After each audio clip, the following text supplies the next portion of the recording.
Hello and welcome to Camp Xbox. Today we are returning to talk about horror games on the original Xbox. In a previous video, I explored some randomly selected titles, but this time, I decided to take your recommendations from the comment section. Horror games have always piqued my interest, and I was ready to be scared again. I've picked 5 of the horror games out of the total that were suggested to me, and there are many more that were suggested that I've yet to cover. And if you haven't watched that first video, be sure to check that one out after this one. And I'm thinking about turning this into a reoccurring series because the Xbox is a treasure trove of horror titles. So be sure to let me know in the comments below what I should talk about next. But let's go ahead and dive into 5 more horror experiences on the original Xbox. First on the list is Manhunt. Released on the Xbox on April 20th, 2004, just a few months after the PS2 version. It was developed by Rockstar North and published by Rockstar Games. Manhunt follows the story of Earl Cash, a prisoner tasked with earning his freedom by eliminating criminal gangs in snuff films. Based on the premise alone, it's safe to say that this is one of the darkest video games of its generation. The game was highly controversial at the time of its release, and it remains controversial to this day. Taking inspiration from slasher horror movies rather than the supernatural, Manhunt creates a gritty and unsettling atmosphere. The game is drenched in darkness with a grainy filter over its visuals, and a setting in a dilapidated town filled with trash and debris. The dark shadows and destroyed buildings add to the game's eerie ambience. At every turn, you'll encounter enemies that you must take down using a variety of real-life items like plastic bags and glass shards, contributing to the unsettling feeling that such a scenario could almost exist, which is truly horrifying. Manhunt also excels in its gameplay. If you're familiar with other Rockstar games, you'll feel right at home here. The movement is fluid and combat is straightforward. However, the game's stealth mechanics take center stage. You'll use shadows to conceal yourself, and the ability to peek around corners creates a fluid and tense experience. Stealth games are inherently scary to me, as the fear of being caught and the uncertainty of what might be around the corner creates a great tension, which Manhunt capitalizes on effectively. Manhunt has a distinctly cinematic feel and is undeniably dark. This game won't be for everybody, but it offers an incredibly fun and gruesome experience. It sets out to make you feel disgusted and creeped out, and it succeeds in doing so. It's both enjoyable and horrifying, especially when the snuff film director is praising your performance as you kill people. Manhunt perfectly captures its mood, and it is a lot of fun for fans of slasher films or stealth games. It's a game worth your time if you're up for the challenge. Next on our list is Curse the Eye of Isis, which hit the Xbox on October 28th, 2003, and also made its way to PC and PS2. The game was published in North America by Dreamcatcher Interactive and developed by Asylum Entertainment. Curse the Eye of Isis has that classic horror game vibe, blending elements of adventure point-and-click titles with the survival horror genre, much like the classic Resident Evil titles. This eerie adventure unfolds with 2 protagonists, Victoria and Darian, against the backdrop of the Great Britain Natural History Museum in the 1800s. After a priceless artifact is stolen, a mysterious fog engulfs the museum, reanimating the dead and claiming lives. It's a mystery that is your job to unravel. The game takes its time, allowing you to soak in its atmosphere. What truly sets it apart is its setting. The museum offers a diverse backdrop for your adventures. Even when you venture beyond its confines, it manages to maintain the atmosphere it has so effectively built. The attention to detail is great, and the intricate maze-like environment is a joy to explore. You'll find yourself gaining a bunch of items and engaging in a fair amount of puzzle solving by using the items in your inventory. Exploration is at the core of this game, with its fixed camera setup offering a quicker pace than some other titles. While it may be disorienting initially, you'll quickly adapt to the more dynamic camera movements and placements. The combat is relatively straightforward, featuring an easy-to-learn targeting system that allows you to take out enemies swiftly. While it's not the game's standout feature, it does a good job. The graphics are serviceable, but the standout part of the look is the art design. The game excels in maintaining a consistent look that harmonizes with the time period. What truly shines is the world building and the mystery it presents. The story takes unexpected turns, keeping you genuinely intrigued. If you're a fan of classic adventure mystery games, especially on PC, you'll likely find this game right up your alley. The fusion of classic Resident Evil gameplay with the mystery genre works well, making this one a hidden gem. Up next, we have The Suffering, making its debut on March 8, 2004, for the PS2 and the Xbox. It was developed by Surreal Software and published by Midway. This game was the most requested title in the comments from the first video. It's no surprise considering The Suffering offers a profoundly dark and unique experience. In this game, you assume the role of Torque, who finds himself on death row in a prison.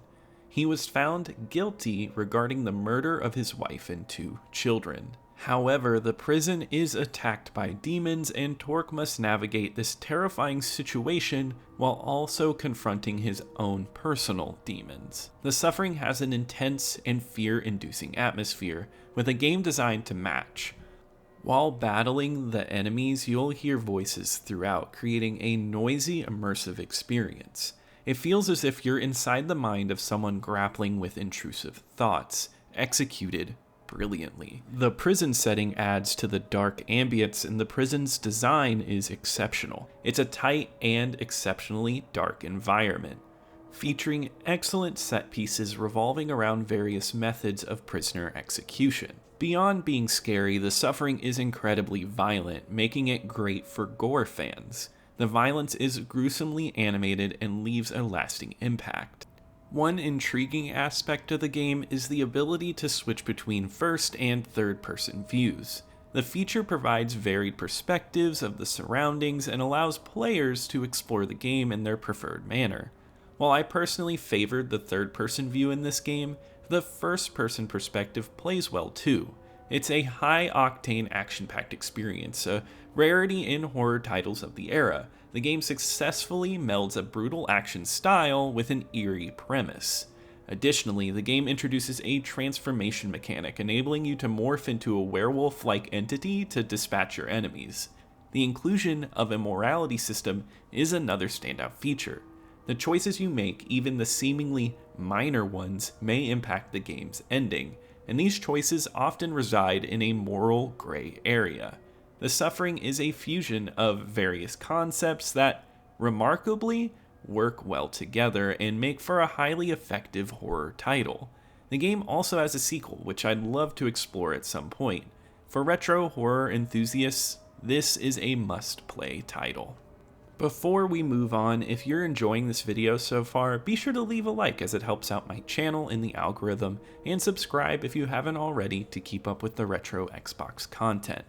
But moving on, next up we have Constantine, based on the movie of the same name, which in turn is inspired by the DC Comics character.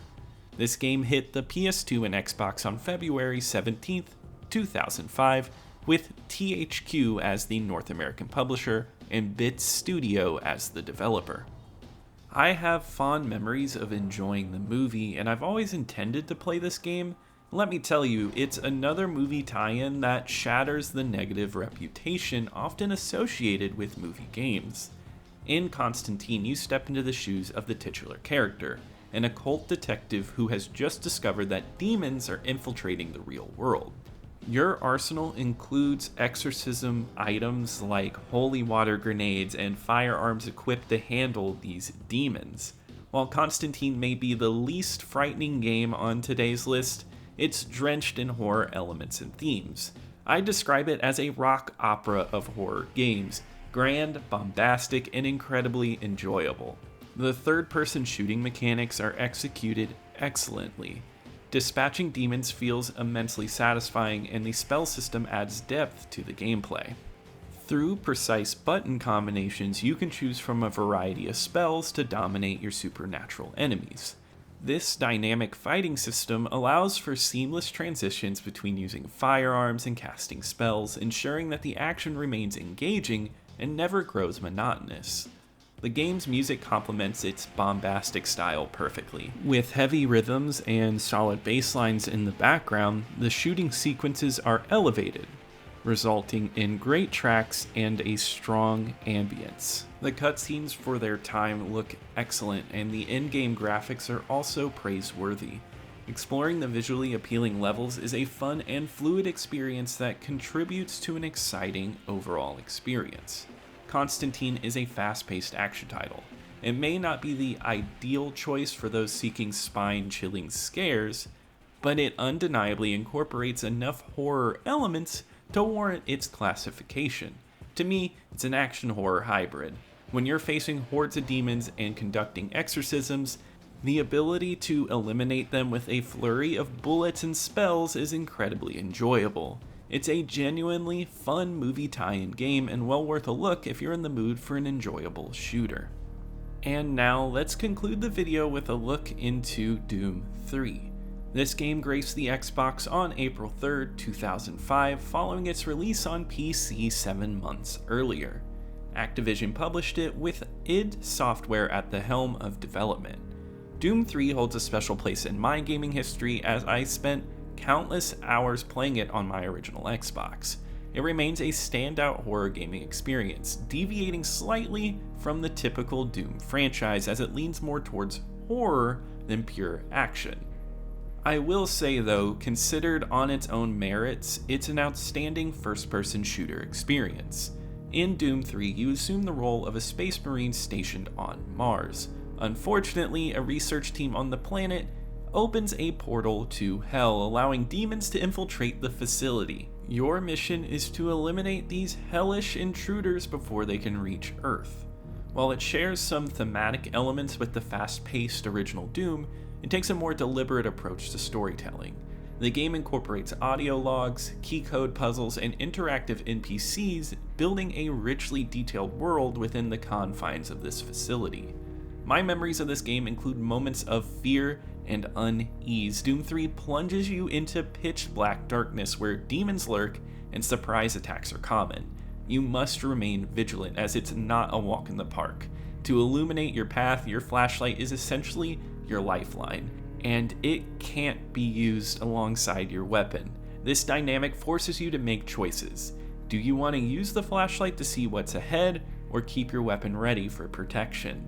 Doom 3 is a challenging game with relentless enemies that can drain your health rapidly if you're not careful. The gunplay, however, is exceptionally well crafted and complements the game's tense atmosphere.